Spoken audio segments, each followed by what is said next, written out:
Raju, question bank में हम क्या पढ़ें और क्या छोड़ें, और क्या पढ़ें जिससे पढ़ा हुआ ही हमारे पेपर में आए, उसी पर आज हम डिस्कस करेंगे। ये वीडियो पूरा देखना दोस्तों।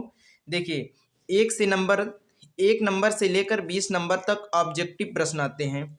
उसके बाद गद्यांश आते हैं, पद्यांश आते हैं। उसके बाद संस्कृत गद्यांश पर आधारित प्रश्न आते हैं। उसके बाद संस्कृत पद्यांश पर आधारित प्रश्न आते हैं। उसके बाद खंड काव्य के आधार पर प्रश्न। उसके बाद लेखक का जीवन परिचय, कवियों का जीवन परिचय, श्लोक, प्रश्नोत्तर नंबर।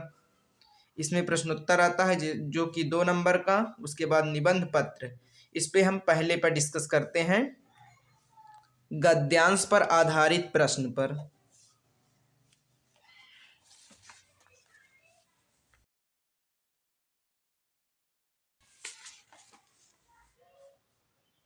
जैसा कि आप जानते हैं कि गद्यांश पर आधारित प्रश्न 6 नंबर का आता है। संदर्भ, रेखांकित अंश की व्याख्या और तथ्यपरक प्रश्न। देखिए, ये नंबर पहला पाठ है मित्रता। इसके लेखक हैं आचार्य रामचंद्र शुक्ल। इसको एक पाठ को बेहतरीन तरीके से आपको पूरा पढ़ना है और उसका संदर्भ सहित व्याख्या आपको निकालनी होगी।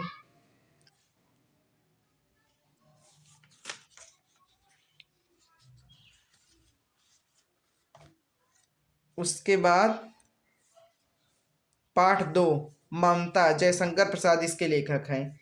ये पूरा पाठ आपको अच्छे तरीके से पढ़ना है। उसके बाद संदर्भ और व्याख्या निकालनी होगी।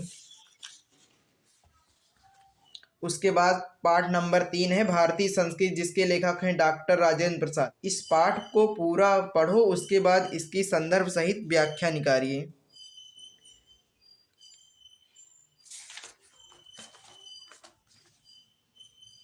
और चौथा पाठ है अजंता। इसके लेखक हैं डॉक्टर भगवत शरण उपाध्याय।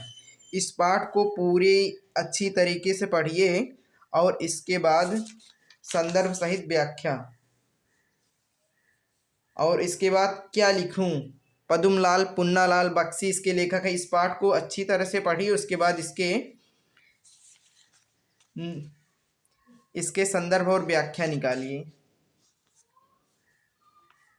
उसके बाद ईर्षा तू ना गई मेरे मन से, इसके लेखक हैं रामधारी सिंह दिनकर। इस पाठ को अच्छी प्रकार से पढ़िए और इसकी संदर्भ सहित व्याख्या एक बार निकाल डालिए।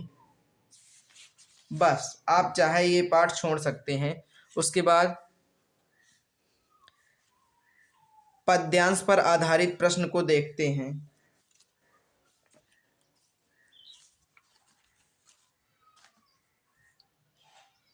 ये भी प्रश्न उत्तर 6 ही नंबर का होता है।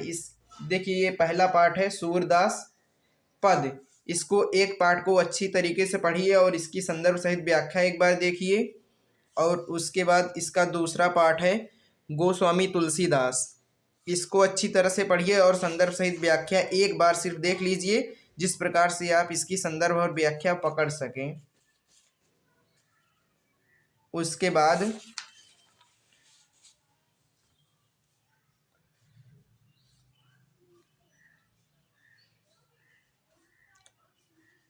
बाद ये वाला पाठ मैथिली शरण गुप्त का, इसको देख लीजिए और संदर्भ सहित व्याख्या निकालिए। उसके बाद महादेवी वर्मा का हिमालय से वर्षा सुंदरी के प्रति, इसको अच्छी तरीके से पढ़ना।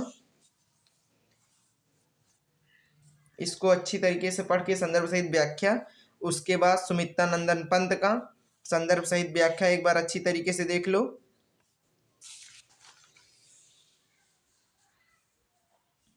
सिर्फ इसमें और 2 पाठ देख लीजिए बस, माखनलाल चतुर्वेदी और सुभद्रा कुमारी चौहान, यही दोनों पाठ देखिए। उसके बाद इसमें कोई पाठ न देखिए। ये भी आपका पद्यांश पर आधारित प्रश्न 6 नंबर कंप्लीट हो गया। उसके बाद आइए संस्कृत गद्यांश पर आधारित प्रश्न।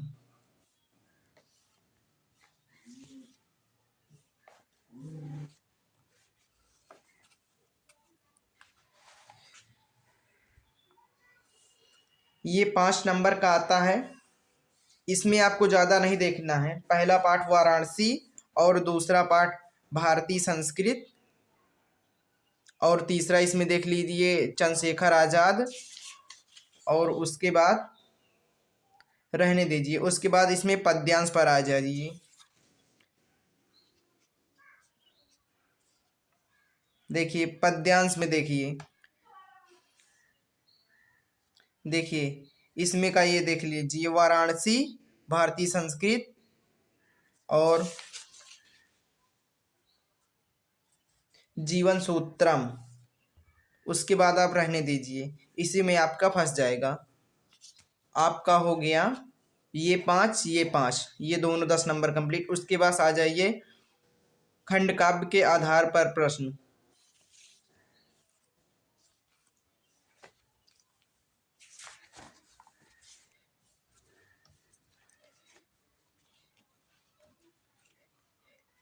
खंड काव्य के आधार पर प्रश्न 3 नंबर का आता है। इसमें कोई ज़्यादा भटकने की आवश्यकता नहीं होती है।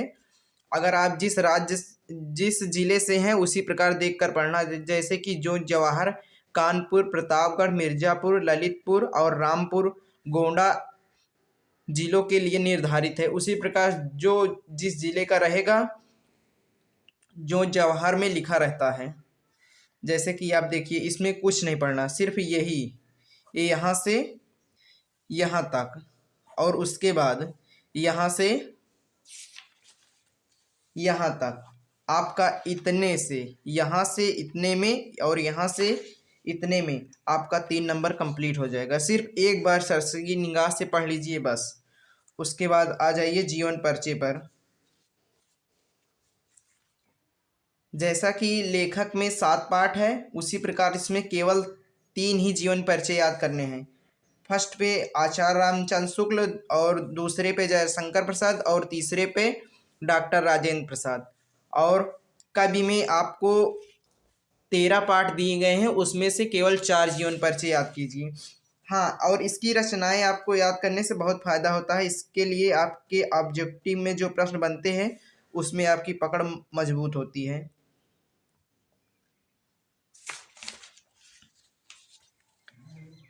और कवि में देखिए सूरदास और तुलसीदास, महादेवी वर्मा, सुमित्रा नंदन पंत, सिर्फ 4। ये आपका ये 5 और ये 3 कंप्लीट हो गया। अब श्लोक पर आ जाइए।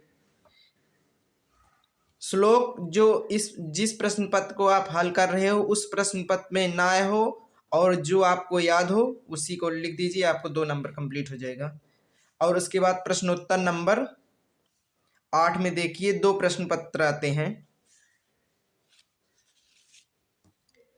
और उसके बाद प्रश्नोत्तर देखते हैं। देखिए सिर्फ आपको ज़्यादा नहीं पढ़ना है, वाराणसी का पूरा प्रश्नोत्तर और देशभक्त चंद्रशेखर और भारतीय संस्कृत, और उसके बाद ये 4था पाठ और इसके बाद 6वां पाठ। बस आपका इसी में पूरा प्रश्नोत्तर फंस जाएगा। और उसके बाद देखते हैं, ये वाला तो हो गया। उसके बाद आइए देखते हैं, इसके बाद इसको देखते हैं प्रश्नोत्तर 9 निबंध, जो कि 7 नंबर का होता है।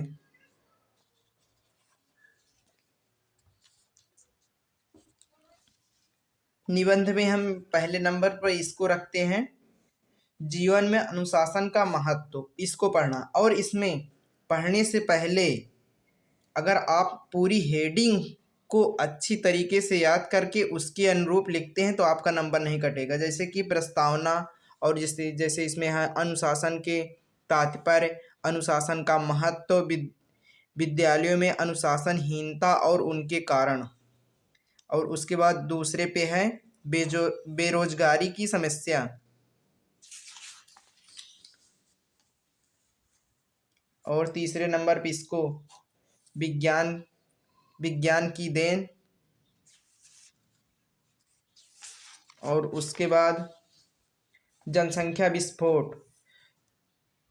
आपको 2 निबंध ऐसा बताऊंगा जो कि आपके विज्ञान, सामाजिक विज्ञान और हिंदी में जो निबंध आते हैं उसी में एक न एक में मिल जाएगा। जैसे कि ये हो गया जनसंख्या वृद्धि एवं पर्यावरण, ये आपको समाजी विज्ञान में भी मिलेगा और हिंदी में निबंध में भी, और जैसे कि आप गृह विज्ञान लेते हैं उसमें भी, और विज्ञान में भी। अच्छी तरीके से प्रस्तावना और जो उसके और अदर हेडिंग हो उसको बेहतरीन तरीके से याद कर लें, जैसे कि पर्यावरण प्रदूषण की समस्या और निदान, और वनों का महत्व। जो जो मैं बता रहा हूँ सिर्फ उसी को देख लेना, काफ़ी हो जाएगा। जैसे हो गया पर्यावरण सुरक्षा और मेरे प्रिय कवि। बस आप इतना निबंध याद कर लो, इसमें से आपको एक या दो निबंध जरूर फंसेगा। उसके बाद आते हैं पत्र लेखन। ये आपका 7 नंबर कंप्लीट हो गया। ये 4 नंबर का पत्र लेखन आता है।